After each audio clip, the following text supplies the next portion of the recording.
আসসালামু আলাইকুম প্রিয় বন্ধুগণ, আল্লাহ তাআলার অতি প্রিয় নবী, মানবতার পথপ্রদর্শক হযরত মুহাম্মদ সাল্লাল্লাহু আলাইহি ওয়াসাল্লাম তার পবিত্র জীবনে মোট ৯টি রমজান মাস পেয়েছিলেন, অর্থাৎ তিনি ৯টি রমজান পালন করেছেন।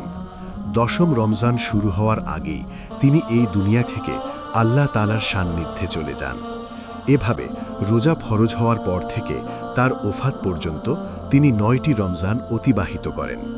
প্রিয় বন্ধুগণ, আজকের এই আলোচনায় আমরা জানার চেষ্টা করব আল্লাহর রাসূল হযরত মুহাম্মদ সাল্লাল্লাহু আলাইহি ওয়াসাল্লামের সেহরি ও ইফতার কেমন ছিল, তিনি সেহরি ও ইফতারে কোন কোন খাবার গ্রহণ করতে ভালোবাসতেন, সেই বিষয়গুলোই আজ আমরা আপনাদের সামনে তুলে ধরব।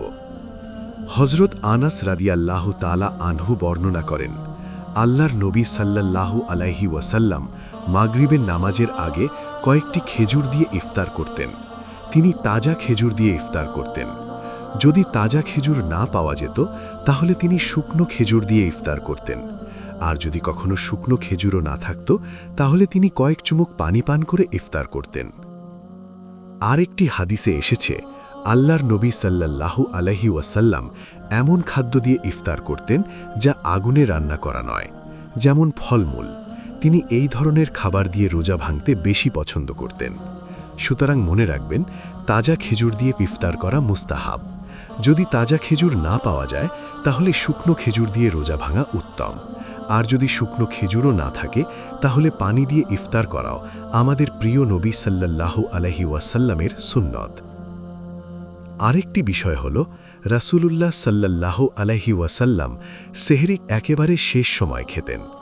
একদিকে হযরত বিলাল রাদিয়াল্লাহু তাআলা আনহু আজান দেওয়ার প্রস্তুতি নিচ্ছেন, আর অন্যদিকে নবী সাল্লাল্লাহু আলাইহি ওয়াসাল্লাম তখনও শেষ লোকমাটি খাচ্ছেন। তিনি এমনটি করতেন শুধু এই জন্য যাতে তার উম্মতের উপর ক্ষুধার সময় যতটা সম্ভব কম হয়। একবার রাসূলুল্লাহ সাল্লাল্লাহু আলাইহি ওয়াসাল্লাম সাহারির সময় ছাগলের মাথার গোশত খাচ্ছিলেন।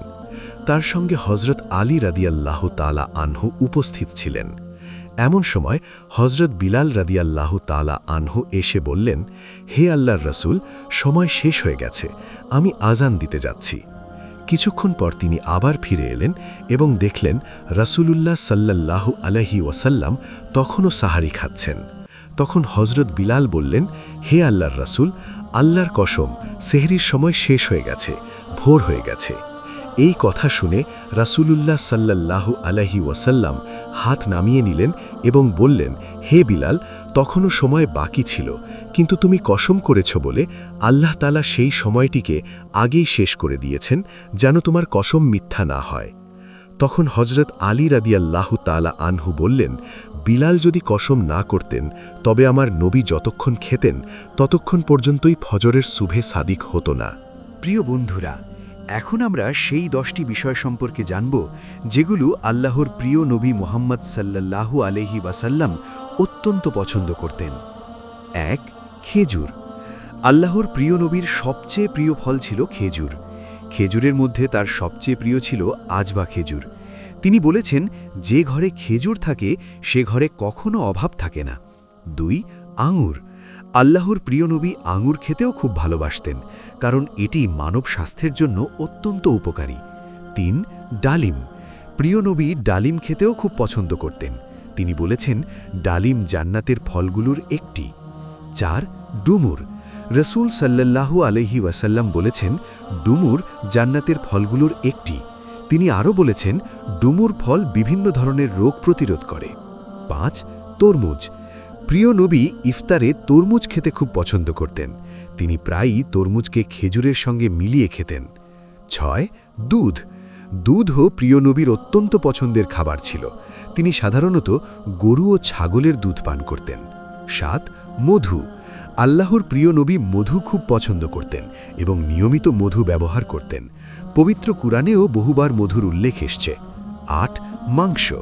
প্রিয় নবী মাংস খেতেও খুব ভালোবাসতেন।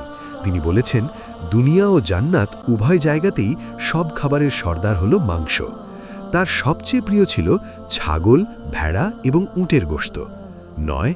জবের রুটি। আল্লাহর রাসূল জবের রুটিও অত্যন্ত পছন্দ করতেন। তিনি প্রায়ই মোটা আটার রুটি গ্রহণ করতেন। 10 ভাত। প্রিয় নবী হযরত মুহাম্মদ সাল্লাল্লাহু আলাইহি ওয়াসাল্লাম ভাত খেতেও খুব ভালোবাসতেন।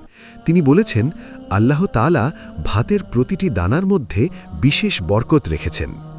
প্রিয় বন্ধুগণ, আমরা আশা করি এই আলোচনাটি আপনাদের কাছে অত্যন্ত ভালো লেগেছে। সওয়াবের নিয়তে এটি আপনাদের বন্ধুদের সঙ্গে অবশ্যই শেয়ার করুন। আবার দেখা হবে নতুন একটি আলোচনা নিয়ে। ততক্ষণ পর্যন্ত আসসালামু আলাইকুম ওয়া রাহমাতুল্লাহি ওয়া বারাকাতুহু।